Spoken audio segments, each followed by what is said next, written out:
Hi, it's Tanya Tomic, and this is my review for Psycho 2 for 31 Days Challenge. And Psycho 2, I enjoyed this one, and I was surprised. I surprisingly enjoyed this one.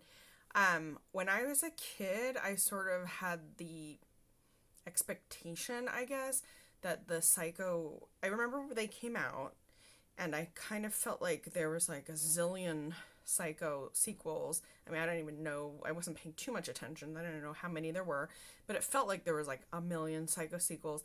And I had this sort of expectation that they weren't good, that they were like schlocky cash-ins or something like that.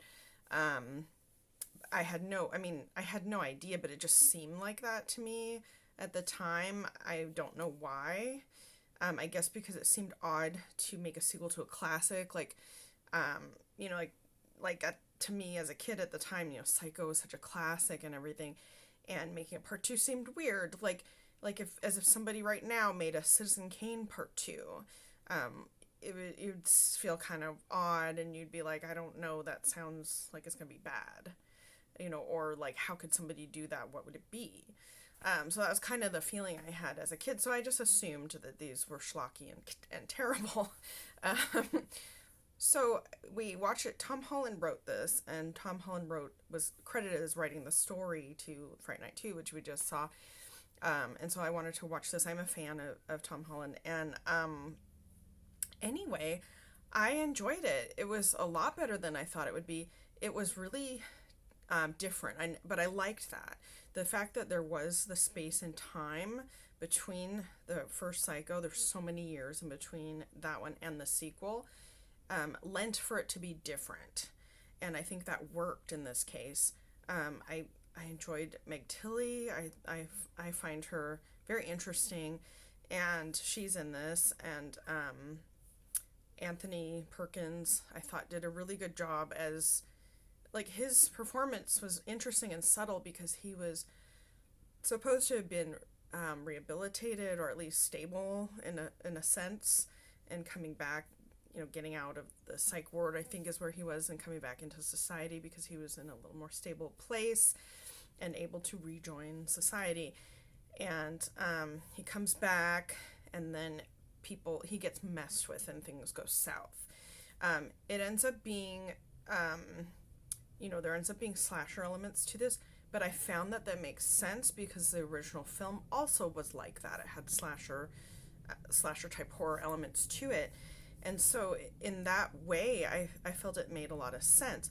There were a few. I felt like there were like maybe a little too many twists and turns. Like, a lot of stuff keeps happening, and it was like taking me out of like the real world a little bit. But I also kind of felt like the original did that too in some ways. So I felt like it kind of made sense.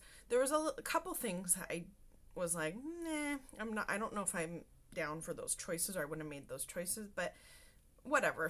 There were somebody else's choices, and they were, whatever, it's fine. So overall, I really did like this. It wasn't like it didn't have like a Godfather 1, Godfather 2 feel to them. It definitely had more of a, there was like a huge gap between, and it just felt like a modern take on, trying to connect it to the original. And I feel like it worked. I enjoyed this.